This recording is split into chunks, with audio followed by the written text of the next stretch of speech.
네, 오늘은 텐트살이의 지혜라는 제목으로 함께 은혜 나누겠습니다. 새 차를 비싸게 주고 사도 1년만 타고 나면 이제 금세 중고차가 되어서 가치가 확 떨어집니다. 이유가 뭡니까? 감가상각이 일어나기 때문입니다. 세상 모든 피조물은 만들어진 그 순간부터 중고가 됩니다. 지금 우리 눈에 보이는 태양은 중고 태양입니다. 해와 달과 별들이 다 중고입니다. 하나님 태초에 만드실 때에 우리 인간들 살기 좋으라고 환하게 만들어 두시긴 했는데 이것이 날로 중고가 되어서 때가 되면 이게 다 꺼지는 날이 옵니다. 하늘도 중고 하늘입니다. 때가 되면 다 두루마리처럼 말려 없어지는 날이 온다고 요한계시록 6장 12절에서 14절 분명히 말하고 있습니다. 해가 검은 털로 짠 상복같이 검어지고 달은 온통 피같이 되며 하늘의 별들이 무화과 나무가 대풍에 흔들려 설익은 열매가 떨어지는 것 같이 땅에 떨어지며 하늘은 두루마리가 말리는 것 같이 떠나가고 각 산과 섬이 제자리에서 옮겨지매 그랬어요. 모든 것이 다 무너지는 날이 옵니다. 특히 사람의 육체도 무너지게 됩니다. 우리의 겉사람은 낡아지나 우리의 속사람은 날로 새롭도다. 이 겉사람 육체가 감가상각 되어진다는 거죠. 오늘이 23년 12월 31일 한 해의 마지막 날입니다. 이제 내일이면 새해를 맞이한다는 기대와 소망도 있겠지만 한편으로는 한 살 더 먹으면서 이제 나이가 더 먹고 주름 하나 더 늘고 기력은 조금 더 쇠하고 그래서 1년 더 노화되는 감가상각이 이루어지는 것이죠. 서글프죠, 그죠? 노화는 자연스러운 현상이고 막을 자가 없습니다. 순리죠. 사람은 이 땅에 이 소명, 부르심을 받아서 와서는 소천, 부름받아 하늘로 가는 것입니다. 이게 인간이고 절대 이 순리를 벗어날 수가 없습니다. 그래서 바울은 육체를 입고 살아가는 이 세상살이를 장막살이다 그렇게 말해요. 영구하지가 않다는 거죠. 이게 언젠가는 접어버린다는 거거든요. 텐트살입니다. 텐트살이. 머무는 시간이 짧아요. 1절에 만일 땅에 있는 우리의 장막집이 무너지면 하나님께서 지으신 집 곧 손으로 지으신 것이 아니요 하늘에 있는 영원한 집이 우리에게 있는 줄 아느니라 그랬습니다. 땅에 있는 텐트는 두 종류입니다. 하나는 우리의 육체, 몸입니다. 몸. 깨어질 질그릇에 보화를 담았다 했으니 이 육체가 언젠가는 깨어질 텐데 마치 텐트처럼 접는 날 옵니다. 그리고 언젠가는 질그릇 깨어지듯 텐트 걷듯이 죽는 날이 와요. 또 하나는 내가 살고 있는 부동산 건물입니다. 이것도 절대 하나님의 영원이라는 시간을 놓고 바라볼 때 영원하지가 않습니다. 그죠? 천년 만년 살 것 같아도 언젠가는 주님 우리를 부르실 때 다 두고 떠나야 합니다. 그런 의미에서 역시 이 부동산 건물조차도 어떤 의미에서는 텐트와 같다 볼 수 있습니다. 육체든 건물이든 적당히 잘 쓰다가 주님 부르시면 다 걷고 얼른 본향으로 가야 합니다. 그러므로 세상살이 지혜는 다른 말로 하면 이 텐트살이의 지혜다 이렇게 말할 수 있어요. 텐트살이의 첫 번째 지혜는 텐트에 집착을 버리기입니다. 읽어봅시다. 예, 텐트는 자고로 깨끗하고 편하면 그만입니다. 온 가족이 텐트를 들고 이 캠핑장에 여행 간 적이 있었어요. 요즘은 텐트가 얼마나 편한지 그냥 탁 집어 던지면 원터치로 펴지는 것도 있고 우산 펴듯이 쭉 펴면 5분도 안 돼서 펴는 게 있습니다. 그래서 간단히 그렇게 텐트 펼쳤는데 그 좁은 공간 안에서 그냥 뭐 좁아도 상관없습니다. 가구 놓을 것 아니잖아요. 그냥 잠깐 들어가서 그냥 도시락 까먹을 수 있는 공간만 있으면 되고 또 바람 좀 막아주는 그런 잠깐의 공간이면 족하다는 것입니다. 그리고 이제 해가 저물 때 되면 다 접고 집으로 가야죠. 우리 몸이 이와 같은 텐트입니다. 우리 집도 텐트입니다. 그렇다면 텐트는 텐트다워야 할 것 아닙니까? 어떤 사람은 이 육체가 텐트인데 천년만년 살 것처럼 그렇게 가꾸고 꾸밉니다. 요즘 세상 사람들은 이 겉사람 가꾸기 경쟁인 것처럼 이렇게 살아요. 더 예뻐지기 위해서 바르고 째고 붙이고 깎고 높이고 낮추고 막. 예. 뭐 그래서 성형미인이니 인조인간이니 뭐 별소리를 다 들어도 눈 하나 깜짝하지 않고 나는 내 갈 길 간다 하고 가는 거예요. 그리고 뭐 남자들은 안 그런 줄 아십니까? 몸에 좋은 보양식이라는 보양식은 대한민국 사람 다 챙겨 먹는데 뭐 홍삼은 기본이고 이 사슴, 살아있는 사슴목에다가 빨대를 꽂아가지고 피를 빠는 야만적인 행위를 하는 사람들도 있습니다. 실제로 저기 사슴 농장에 가면 지금도 VIP들은 그렇게 대접을 받는다는 거예요. 저는 안 해봐서 모릅니다. 여러분 중에 혹시 그런 분 계시면 삼가하시기를 부탁드립니다. 바울은요, 보이는 장막에 아등바등 살아가는 이 삶을 짐진 것 같은 삶이다 이렇게 말했습니다. 우리가 자꾸 눈에 보이는 것들, 외모, 실력, 학벌, 뭐 경제력, 사회적 지위 이런 거 차지하려고 불철주야 노력하는 것이 사실은 다 짐지는 것이다 그 말인 거예요. 언젠가는 다 두고 가야 되는데 마님이 가지면 가질수록 미련만 커지는 것입니다. 두고 가도 아쉬울 것 없는 사람은 홀가분하거든요. 텐트에서 가볍게 사는 지혜를 완벽하게 보여주신 분이 우리 예수님입니다. 예수님은 고관대작의 집에 태어나지도 않았고 이 남의 집 구유를 빌려가지고 태어나셨어요. 그리고 나사렛 총구석에 목수 아들로 사셨고 공생의 기간도 머리 둘 곳조차 없이 사셨습니다. 예수님 살면서 학위 따려고 마음만 먹었어 봐요. 12살 때 벌써 랍비들과 경쟁해가지고 랍비들이 그 예수 그리스도의 가르침에 막 놀랬다 그랬거든요. 그러니까 얼마든지 학위 딸라 그러면요, 이 가말리엘의 문화생 되는 것쯤은 막 일도 아니었을 겁니다. 요즘으로 말하면 뭐 스카이는 우스웠다 그 말이에요. 그런데도 예수님 학위 없었습니다. 그런 거 집착 안 했어요. 물질에 집착하지도 않았고요, 뭐 건강식 찾아다니지도 않았고요, 미용에 힘쓰고 뭐 이러지도 않았습니다. 백성들의 인기를 얻으려고 노력하지도 않았습니다. 그들에게 손가락질 받을지언정, 죄인과 세리들의 친구라고 욕을 얻어먹을지언정 하나님의 뜻만을 꼿꼿하게 행하며 이 땅 사셨습니다. 마지막 십자가 죽으실 때 아리마대 요셉의 무덤에 빌려 묻히셨습니다. 예수님은 왕 중의 왕임에도 불구하고 빌린 구유에 오셔서 빌린 무덤에서 생을 마감하신 그런 분이셨어요.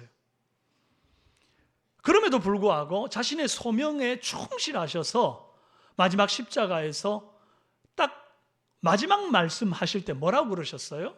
다 이루었다. 테텔레스타이. 다 이루었다. 그렇게 살아도 다 이룹니다. 우리가 왜 다 못 이루는 삶을 삽니까? 여러분 혹시 올 한 해 2023년 새해 시작할 때 막 계획 거창하게 세웠던 거 다 이루셨습니까? 왜 못 이루는가? 하나님 앞에 나 한번 이렇게 살아보겠습니다 결단했던 거 왜 못 이루는가? 하도 세상에 내가 에너지를 쏟는 것들이 많고 마음 두고 관심 두는 것이 너무 많다 보니까 하나님 앞에 온전하게 결단한 것들이 지켜지지를 못하는 것입니다. 우리 예수님은 다 이루시고 죽으시고 부활하사 하나님 영광 보좌 우편에 앉으셨습니다. 우리는 예수님 닮아가는 그리스도인 아닙니까? 그렇다고 한다면 세상 사람들처럼 땅의 것들 막 집착하고 땅의 것 더 얻기 위해서 아등바등하고 그렇게 살지 않아도 된다는 것입니다. 자꾸 더 퍼내는 삶을 다 나누어주고 쪼개는 삶을 살아서 더 가벼워지는 것이 예수님을 닮는 것이고, 그렇게 살 때 비로소 하나님께서 우리에게 주신 소명을 다 이루고 갈 수 있는 것입니다. 그렇다면 어떻게 해야 좀 더 이 땅의 것을 덜 집착하고 짐을 가볍게 할 수 있는가? 텐트살이 두 번째 지혜는 하늘에 있는 영원한 집을 사모하기입니다. 읽어봅시다. 2절에 참으로 우리가 여기서 탄식하며 하늘로부터 오는 우리 처소로 덧입기를 간절히 사모하노라 그랬어요. 하늘로부터 오는 우리 처소에 들어가기를 원하는 게 아니라 덧입기를 원한다 그랬잖아요. 그러니까 육체는요, 이게 지금 장막집입니다. 이 장막집이 무너지는 것은 이제 죽음이고 육체를 벗는 것을 말하는 거예요. 마찬가지로 바울이 지금 말하는 손으로 짓지 아니하는 하나님이 지은 하늘의 처소라는 것은 우리가 덧입는 부활의 몸, 이것을 말하는 것입니다. 썩지 아니할 부활의 몸. 그래서 이 썩을 육체를 벗고 썩지 아니할 부활의 몸을 입기를 사모한다 그랬어요. 여러분, 우리가 죽음과 부활에 대해서 너무 영화나 드라마를 많이 봐가지고 이게 좀 성경에 대한 이해가 자꾸 이제 혼잡해지게 되는 거예요. 그래서 좀 클리어하게 정리할 필요가 있어요.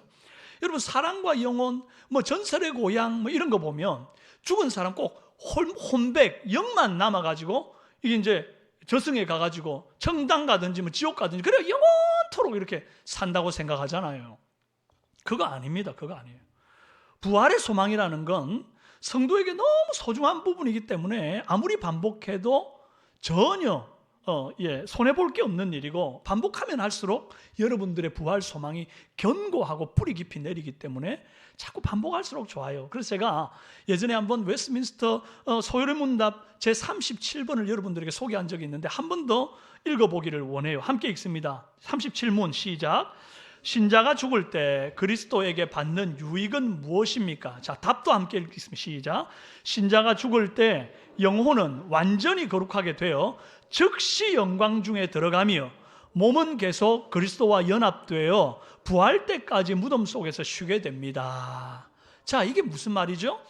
죽으면 영과 육이 분리가 된다는 거예요.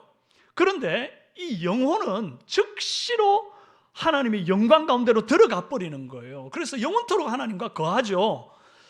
그런데 우리는 원래 영과 육으로 되어진 존재인데 영만 올라가면 이게 완전한 영화가 아니잖아요. 그래서 육도 영화롭게 이제 되어져야 되는데 다름이 아니라 이제 부활을 통해서 영광스럽게 썩어지지 아니할 몸으로 변화가 된다 하는 것입니다. 예수님 다시 오시는 그날, 예수님 부활하신 것처럼 우리가 부활의 첫 열매, 예수님 닮아서 부활의 다음 열매가 되어 이제 썩지 아니할 몸을 덧입는다는 거예요. 그렇게 해서 영과 육의 신령한 연합을 통하여 이제 영원토록 하나님과 동거하며 이제 복락을 누리게 되는 삶을 사는 것이 방금 우리가 이제 함께 보았던 소요리 문답 제37문의 해설이라고 볼 수 있습니다. 이것이 바울의 부활 신앙이고 이것이 저와 여러분이 굳게 품어야 할 믿음의 고백인 것입니다. 아멘. 지난주에 벌써 2건의 장례가 교회에 있었습니다. 그 중에서도 이 작년 중순에 우리 교회 나오셨다가 등록하셨고 지금 이제 여전히 세례식 때 이제 지금 여전히 새가족 사진에 가 보면 사진이 붙어 있는 우리 배화순 성도님인데, 이분이 지난 세례식 때 세례 받으시고 참 이렇게 신앙생활을 얼마나 예쁘게 하셨는지 몰라요. 제가 이제 어저께 고인을 발인 예배로 이렇게 했습니다. 암이 발견되고 구원 상담이 시급하다는 것을 알고 우리 사촌 동생 되시는 장로님이 그분을 급하게 전도를 해서 우리 교회로 모시고 왔습니다. 그리고 그분에게 구원 상담을 했고 예수님을 1시간 반이나 되는 그 구원 상담을 막 눈이 초롱초롱하게 이제 듣더니 아멘으로 예수님 영접했습니다. 새가족 공부를 하는데 함께 공부했던 권사님이 있었어요. 이제 이분이 장례식 때 와서 이제 간증을 하는데요. 이 새가족 그 교재에다가 마치 초등학생처럼 빼곡하게 정말 정성스럽게 이 새가족 교육 내용을 받아 적어 놓더래요. 이분은 원래 교수님이셨어요. 얼마나 세상 똑똑하고 아는 게 많겠어요. 그런데도 이것을 가볍게 여기지 않고 마치 초등학생처럼 거기다가 글을 쓰는 그것 보고 이 권사님이 도전을 받았다, 그런 얘기를 하더라고요. 이분이 매 예배 때마다 정말 빠지지 않고 딱 나와 앉아있던 그 자리가 지금도 여전히 눈에 선합니다. 얼마나 믿음 생활 훌륭하게 하셨는지 몰라요. 짧지만. 그래서 항암 치료 중에 머리가 다 빠지셨는데 가발을 단정하게 쓰시고 예쁘게 예배 드리시고 나가면서 감사합니다 웃으면서 탁 이렇게 나가시던 여장부였습니다. 그리고 지난 추수감사주일 때 그 전도 회원들과 함께 막 율동하고 찬송 부르고 그럴 때 막 오른손을 또 이렇게 펴면 어떨까요? 막 이런 이제 얘기도 해가면서 그렇게 했다는 거예요. 여러분 그 전도회 중에서 입술이 열일했던 전도회 있죠? 기억나십니까? 입술 마스크 막 이렇게 했던 그 전도회였는데 보통 이제 새가족들이면 막 적극적으로 뭘 일을 안 할 텐데 이분이 적극적으로 건의도 하고 막 이러면서 그랬다고 장례에 오셨던 그 전도회 분들의 또 간증을 듣습니다. 얼마나 은혜로운지요. 그렇게 매 순간 감사하며 살다가 10월 세례 받자마자 갑자기 이 몸이 막 위중하게 확 넘어가 버리는 거예요. 그러고는 이제 인해 소천을 하셨는데 병상에 신방을 갔을 때 이분이 얼마나 초췌하게 말라 계셨는지 몰라요. 그런데도 목사님, 전 전혀 두렵지가 않습니다. 마음이 담담합니다. 그러시더라고요. 그래가지고 막 구원의 확신을 다시 한번 말씀을 통해서 고백하고 또 거기에서 막 힘껏 예배하고 찬송했습니다. 그리고 이제 돌아왔는데 이제 불신 가정이니까요. 믿지 않는 아들들 둘을 불러다 놓고는 장성한 아들 둘을 불러놓고는 이제 이렇게 유언을 하셨어요. 나는 이제 예수님을 믿었으니 제사를 절대 지내지 마라. 나를 위해 제사 지내지 마라. 그리고 내가 죽으면 반드시 기독교 장례를 지내다오. 이렇게 유언을 하셨어요. 그래서 그 유언대로 이제 기독교 장례를 은혜롭게 잘 마쳤습니다. 여러분, 고 배화순 성도님은 늦게 예수님 믿었지만 참 아름다운 인생의 마침표를 찍으셨어요. 고작 1년 6개월 만에 일어난 성도의 변화입니다. 저는 왜 우리 성도님들께 이분을 얘기해 드리는가 하니까 시간이 내 것이 아님을 다시 한번 생각해 보자는 것이에요. 하나님이 내게 주신 그 시간만큼 나그네 세월 살다가 부르시면 마치 소풍 마치고 집으로 돌아가듯이 우리는 돌아가야 할 자들입니다. 흥청망청 내 욕망을 위해서 살면요 100년도 짧습니다. 그래가지고 아이고 내가 너무 시간이 날아가고 헛되구나, 더덥다, 그런 말을 한단 말이에요. 그런데 1년을 살아도 예수 그리스도를 나의 구주로 영접하고 주님 앞에 예배하면서 하나님 나라와 복음을 위하여 살다 보면 그 짧은 세월 속에 영원 생명을 건져 올리게 되는 것입니다. 바울은 이 하늘의 영원한 집, 이 부활의 산 소망으로 덧입기를 얼마나 사모했는지 아직 살아서 이 땅에 있는데 정말 이 땅에 있는 것을 단식하면서 나 정말 하늘에 가고 싶어 막 이런 고백을 했어요. 오늘 우리 본문 8절에 이렇게 말합니다. 우리가 담대하여 원하는 바는 차라리 몸을 떠나 주와 함께 있는 것이라. 내가 원하는 것은 지금 당장이라도 죽어서 주님과 함께 있고 싶다. 사나 죽으나 주님을 기쁘시게 하고 싶다. 그렇게 말하는 겁니다. 바울에게는요 사는 것도 죽는 것도 전혀 문제가 되지 않아요. 살든지 죽든지 주님만 기쁘시게 하면 나는 정말 내 기쁨이 충만하다, 나는 만족한다, 그런 경지에 이르는 겁니다. 여러분, 이게 성도가 뭐 신앙생활 오래 해서 이런 믿음을 갖는 게 아니에요. 바른 믿음을 갖게 되면요 이와 같은 바른 신앙 고백하게 되는 것입니다. 천국을 사모하는 것은 예수를 오래 믿었다고 되는 것이 아니라 내가 예수 그리스도를 바로 믿으면 당연히 주어지는 사모함인 것이에요. 이 말씀을 준비하는 중에 제가 손양원 목사님이 작사하신 이 주님 고대가라고 하는 찬송이 생각났습니다. 제가 20대 초반에 참 많이 불렀던 찬송인데 아마 여러분도 많이들 아실 거예요. 1절만 함께 한번 불러봅시다. 낮에나 밤에나 눈물 머금고 내 주님 오시기만 고대합니다.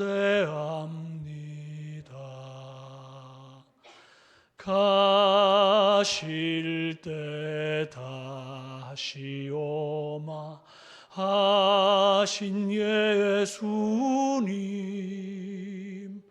오 주여 언제나 오시렵니까.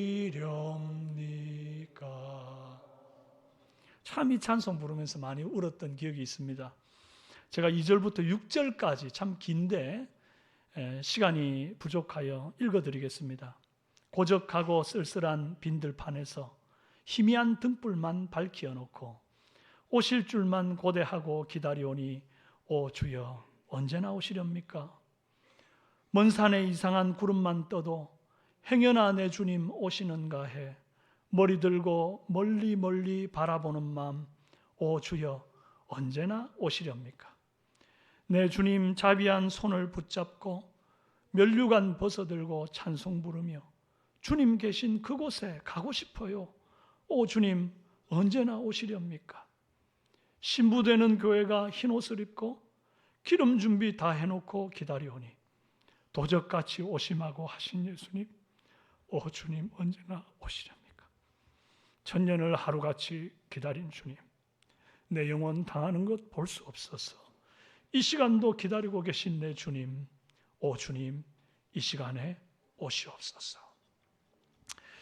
여러분 우리 예수님 사랑한다 부활 소망을 가졌다 천국 사모한다 말은 잘합니다만은 정작 살아가는 모습을 보면 이게 세상 물질 더 사모하고 권세와 욕망에 찌들어가지고 그거 붙드느라고 시간 낭비, 물질 낭비, 에너지 낭비, 관심과 온갖 것들을 다 기울이다 보니까 남아있는 것은 빈털터리 정말 힘없고 맥 빠진 모습으로 겨우 나와서 예배드리는 것이 고작일 때가 있습니다. 여러분 그렇게 마치 영과 육이 정말 힘싸움 하듯이 어떨 때는 그리스도인 같고 어떨 때는 세상 사람 같은 이런 줄다리기 하며 사는 반쪽짜리 성도로 살아가면 안 됩니다. 오늘 우리는 바울같이 손양은 목사님같이 이 땅의 집착 다 버리고 하늘의 영원한 처소를 덧입기를 사모하는 은혜 있기를 바랍니다. 영과 육의 신비한 연합으로 부활한 신비한 연합으로 완전한 부활의 영광에 이르는 그 날을 사모하며 살기를 바랍니다.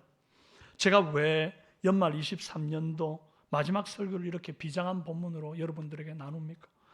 연초가 있으면 연말이 있듯이 알파가 있으면 오메가가 있듯이 출생이 있으면 반드시 죽음이 있습니다.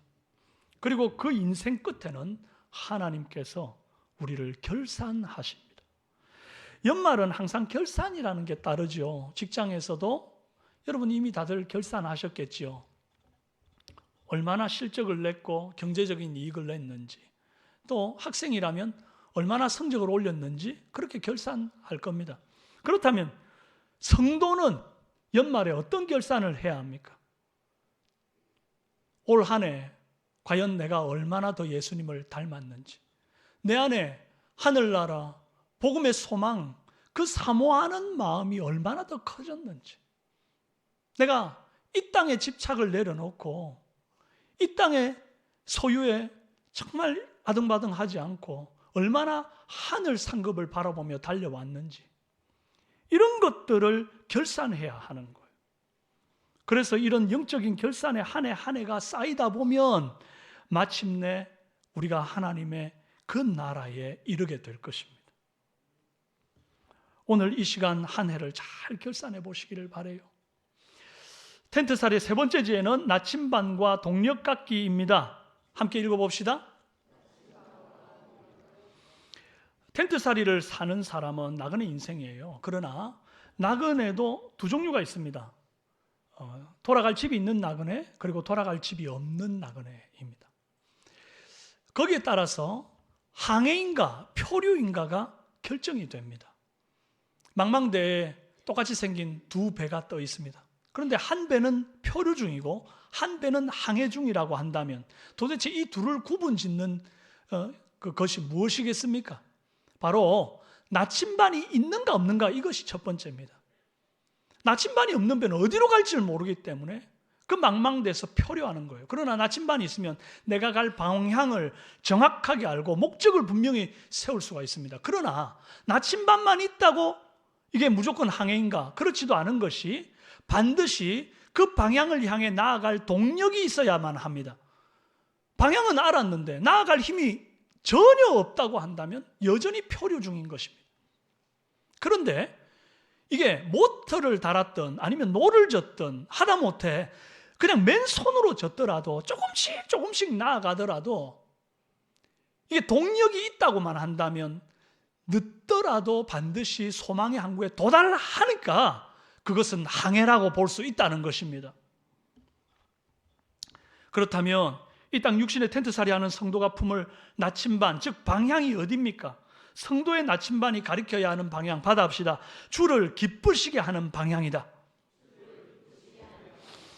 9절에 그런즉 우리는 몸으로 있든지 떠나든지 주를 기쁘시게 하는 자가 되기를 힘쓰노라 그랬습니다. 여러분, 누구를 기쁘시게 할 겁니까? 우리가 하나님께서 사람이 손으로 짓지 아니한 하나님께서 지으신 영원한 처소로 덧입기를 원한다고 한다면 그 집을 지으시고 그 집을 우리에게 주실 집주인이신 하나님 기쁘게 해드리는 게 마땅한 거 아니겠습니까? 혹 올 한 해를 살면서 그 주님을 기쁘시게 하기보다 나를 기쁘게 하고 또 나를 기쁘게 할 만한 어떤 힘 있는 자를 기쁘게 하고 나를 경쟁이라는 도마 위에 올려놓고 저울질하는 그 사람을 더 기쁘게 하는데 전심전력했다고 한다면 올 한 해 우리 잘못 산 겁니다. 표류하는 겁니다. 표류하는 거. 어쩌면 그렇게 산 덕에 뭔가 손에 쥔 것도 있고 성적도 좀 오를 수 있고 경쟁의 선두에 설 수도 있겠지만 하늘의 처소를 덧입는 것과는 아무 상관없습니다. 세상이라는 바다에서 표류하는 것뿐이에요. 다시 한번 방향을 잡으십시오. 주를 기쁘시게 하기 위해서 힘써야 됩니다. 그래야 한 해 한 해 시간을 낭비하지 않고 주 앞에 서는 날 내어놓을 열매가 있는 것입니다.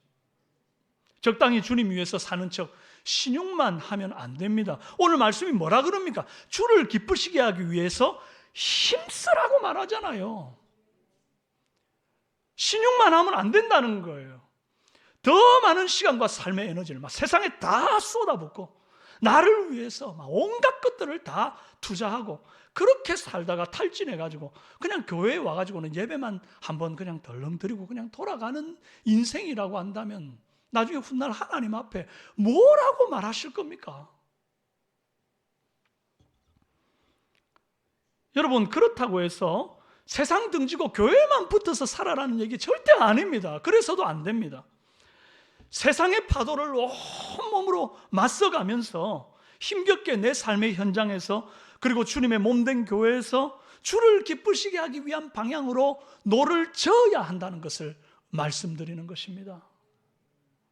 내 힘이 닿는 역량만큼요, 모터가 되었던 노를 젓던 맨손으로 젓던 간에 내 힘이 닿는 역량만큼 내가 주님을 기쁘시게 하기 위해 무엇을 할고 고민하고 그 일들을 구체적으로 실천해 나가는 힘쓰는 삶이 있어야만 주님을 기쁘시게 하는 것이고, 그럴 때야만 우리가 소망의 항구에 도달할 수 있는 것입니다.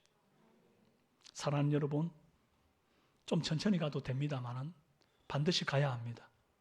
반드시 방향을 바로 정해야 합니다. 나그네 되어 텐트살이하는 삶의 모범을 우리 주님이 이미 앞서 다 보여줬잖아요. 빌린 구유에서 시작해서 빌린 무덤에서 마치는 가벼운 걸음, 집착을 다 내려놓고 사명을 따라 걷는 걸음, 육신의 옷을 벗고 부활 생명으로 덧입기를 사모하며 십자가에 오르셨던 그 가벼운 걸음 우리가 좀 본받기를 원합니다. 세상 거 자꾸 취하는 것에 마음 두고 살다 보면요, 나중에 십자가 오르라 그러면 그거 세상 거 그거 내가 아둥바둥 모은 거 그거 아까워서 어떻게 십자가 오를 겁니까?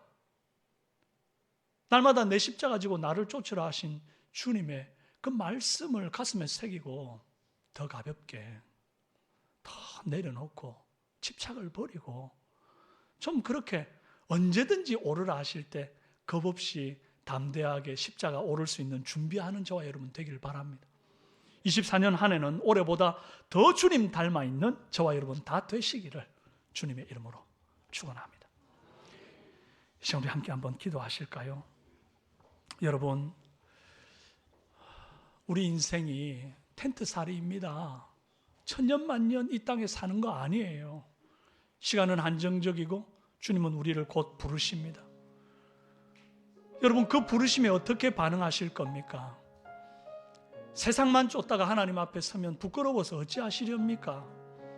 사랑하는 여러분, 올 한 해 주님 위해서 힘써 사신 분들이 계신다면 이 믿음의 경주를 계속 이어가기를 바라고, 혹 올 한 해 내가 너무 하나님을 기쁘시게 하는데 힘쓰지 못한 삶을 살았다면 2024년도 한 해에는 하나님, 내가 더욱 주님을 기쁘시게 하는데 힘쓰는 삶이 되게 해주십시오.